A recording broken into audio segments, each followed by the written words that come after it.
A lot of people out there are teaching spirit stuff. They part of their teachings is about the ego and its function and how it works. There are a lot of people out there that think you should actually get rid of the ego altogether, but that's not really going to be possible. The ego itself is of the body. It's like the body is the animal part of the human being that's attached to the earth. The ego, it operates autonomic functions in the body. If you go to sleep, it makes sure that you breathe all during the night.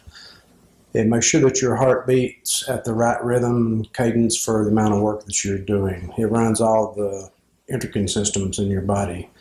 It helps regulate your immune system. So an ego, getting rid of it totally, it would actually bring about your death. So what are we to do about the ego? Well, the mystics, the enlightened ones, they ask a certain question. They ask who serves whom. And what that really means is, does your ego serve you or do you serve it? So there's a lot to learn about it. The ego itself, its function is to react to things in the outside world without us having to think about it.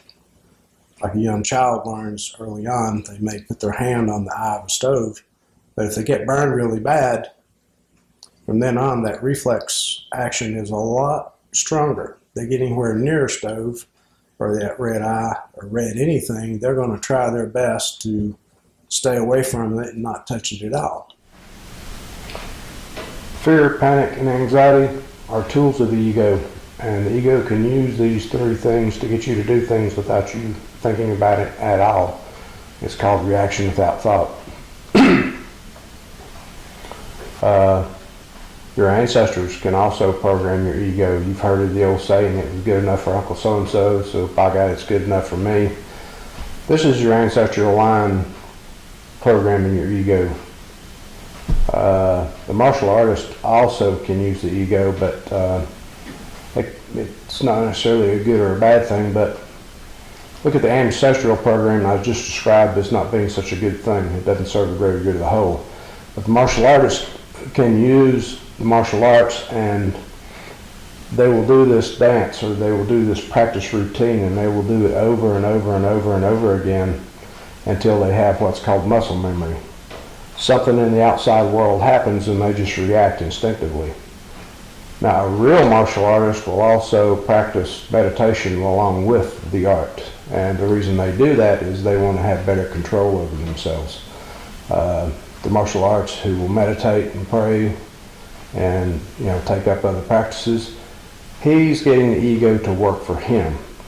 In other words, he's not serving the ego is serving him. So these are some things we need to think about, and these are things we need to study and understand before we can awaken and make that shift from duality consciousness to non-duality.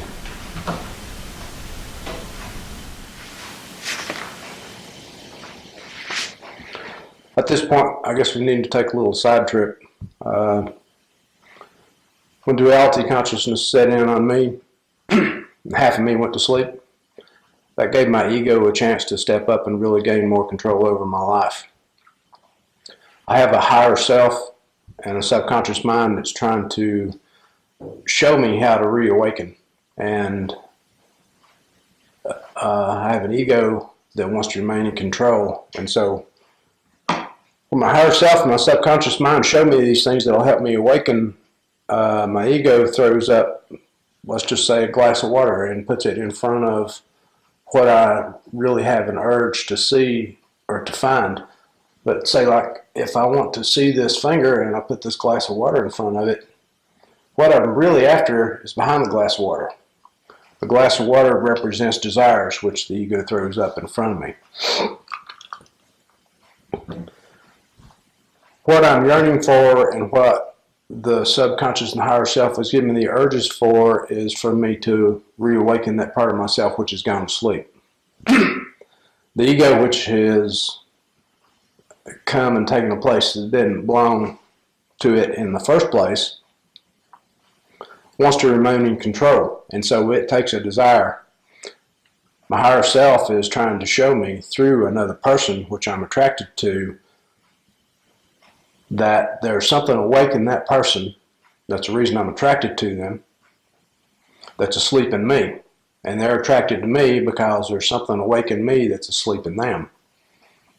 Well, the ego throws up a desire in front of us, and we think, because of the ego and what it does, that if we have that person and we have that person in our lives and we bring them in close to us, that they're going to make us feel whole and complete. Well, once we go out and we catch that person and we have them and they're in our life and we've had sex with them, all of you know that once you've had somebody, something in you changes. There's a part of you that starts wondering, it's like, wow, that wasn't really as satisfying as I thought it was going to be. And then this is one of the reasons why a lot of people, when they have a mate and they find out they're not satisfied, they'll go out and have somebody else. They may have 2 or 3 lovers on the side because the ego is throwing up this illusion in front of them and is hiding the truth of what it is they're really searching for. When the ego comes and takes control and you fall asleep and you enter duality consciousness, there's this yearning that starts inside of you. It's caused by the higher self and the subconscious mind. And what I call it is the big empty. It has you searching. It has you going for different things. I want to feel whole and complete on the inside, so my ego has me searching for a mate. I want an expanded awareness and higher consciousness, and so my ego gives me drugs, alcohol, plant medicines to go searching for these things with. And they're all illusions. They all keep me away from what it is I really want. What it is I really need to do is make an inward journey of self-discovery. I need to see what this other person represents for me. I need to realize that if I do the personal clearing work, that my overall body vibration will start to raise. I can access higher knowledge. I can get my higher awareness through doing the personal work. Once my vibration goes up and I have knowledge, then I can comprehend that knowledge at an ever and ever higher level. This is what drugs do. You'll notice that you want higher awareness and expanded consciousness, and so your ego gives you the drugs and the plant medicines. Anybody who has done LSD or ecstasy, when you go out on those drugs, you know that you hit this knowledge base, and the mystics call it the knowing. When you go out there, you can cure the world's ills. You have the answers to everything. But here's a funny little thing that happens. The next day, when you come down off the influence of those drugs, you cannot remember a lot of what it is that you learned the night before. There's a reason for this. The drugs artificially raise your body vibration, which gives you access to the knowing and the higher comprehension level. And when the drugs wear off, that vibration goes down and you're cut off from that. The reason that happened is the ego gave you an illusion. It gave you a desire, which is a poor reflection of what it is you really want. The next morning you came down, you forgot it all, and the reason that happened is because you did not earn it. Your higher self and your subconscious mind, they take this knowledge and stuff away from you because you did not earn it. This is a piece I wrote a while back that should give some clarity to some of the stuff I'm trying to get through to you. This piece is called The Big Empty. When I was younger, I noticed something about people that were much older than myself. At the time, I could not put my finger on what it was I was feeling or seeing in other people, and I remember feeling that there was something that was way off with life itself. As I got a lot older, I started to figure things out. I had been given what I call keys to knowledge. There were some things that I knew, but when I was younger, I could never see the whole picture.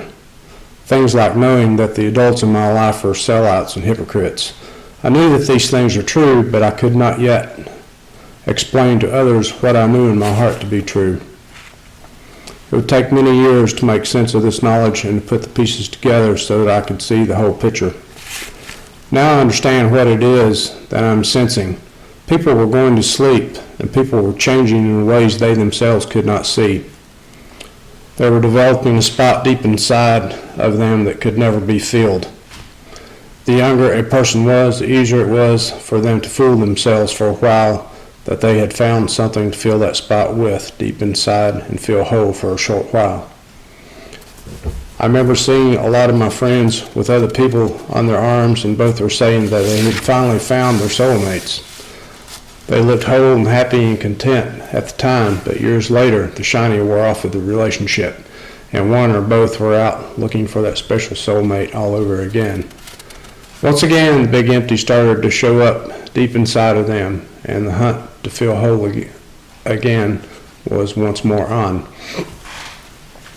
Some of my other friends and family tried to fill the big empty with drugs and alcohol, and that always works out really well. And I'm here to attest to that fact. That was the path that I took for a long while. You get to feel warm, fuzzy, and content for a while, but each new day brings a new set of problems to add to the ones that you ran from the day before. Each time that I wanted to feel warm and fuzzy and whole inside, it took more and more of the substance that I was using, and each time my good feelings wore off a little sooner. I found that my body could only take so much, and I found out I could never have a bank account because of all the extra money went for the drugs and the alcohol. Some of my friends and family tried to make themselves whole by having a nice house, cars, a vacation in all the right places. I knew at a very young age that this world was an illusion and that its people were all very plastic. The big empty does not hit this group of people hard until they reach their 50s and 60s. By the time in life, most of them have missed the window of opportunity to find their vision and purpose for their life. When these people realize that they have a big hole in them that can never be filled, it is for the most part way too late to do anything about it.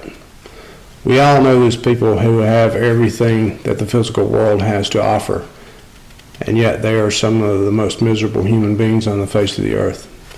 The big empty can only be filled by making an inward journey of self-discovery, and in the process reawakening that part of ourselves that the world and its ways have put to sleep in us when we were children. The perfect mate for you cannot make you whole on the inside, but they can help guide you back to wholeness. They can help you on that inward journey of self-discovery. Stuff outside of you can make you happy for a while.